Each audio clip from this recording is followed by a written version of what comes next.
ഇന്നത്തെ ദിവസം നമുക്ക് തലേദിവസം വെള്ളത്തിലിട്ട് വെച്ച കറുത്ത മുന്തിരിങ്ങയും പിന്നെ ചിയാ സീഡും കുടിച്ചിട്ടങ്ങ് സ്റ്റാർട്ട് ചെയ്യാം. ഇതൊക്കെ എന്നും എൻ്റെ വീട്ടിലുണ്ടാവും. പക്ഷേ ഇത് ഞാൻ എന്നും കഴിക്കണം എന്ന് പറഞ്ഞ് എൻ്റെ ബോഡിയെ ഞാൻ ഫോഴ്സ് ചെയ്യാറില്ല. പക്ഷേ ഇടയ്ക്കിടയ്ക്ക് ഡയറ്റിൽ ഞാൻ ഇൻക്ലൂഡ് ചെയ്യാറുണ്ട്. പിന്നെ ബ്രേക്ക്ഫാസ്റ്റിന് മുന്നേ ഈ ഫ്രൂട്ട്സൊക്കെ മെല്ലെ ഒന്ന് കഴിച്ച് തീർക്കുക. ഇന്നത്തെ ബ്രേക്ക്ഫാസ്റ്റ് പ്രിപ്പയർ ചെയ്യാനുള്ള സാധനങ്ങളാണ് ഈ മുമ്പിൽ ഇങ്ങനെ നിരന്നിരിക്കുന്നത്. അങ്ങനെ ഓരോന്നായിട്ട് തുടങ്ങാം. മുട്ട ഇല്ലാണ്ടുള്ള പരിപാടിയില്ല. അത് നിലക്കിയിട്ട് സൈഡിലോട്ട് വെച്ചിട്ട് കുറച്ച് ഗോതമ്പ് പൊടി ബക്ക്വീറ്റും കൂടി ഒന്ന് കുഴച്ചെടുക്കാം.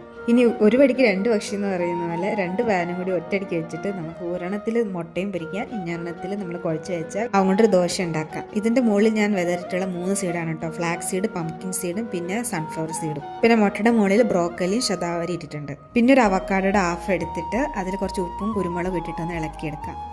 ഈ സംഭവങ്ങളൊക്കെ റെഡിയായി. ഇനി ഇതിൻ്റെ മുകളിൽ അവക്കാഡോ ഇട്ടാൽ എന്നിട്ട് കുറച്ച് ക്യാരറ്റ്, ബീട്രൂട്ടും പിന്നെ നമ്മൾ ഉണ്ടാക്കിയ മുട്ടയും കൂടി ഇട്ടിട്ട് ഒന്ന് മടക്കി എടുത്തു കഴിഞ്ഞാൽ ഇന്നത്തെ ബ്രേക്ക്ഫാസ്റ്റ് സെറ്റ്.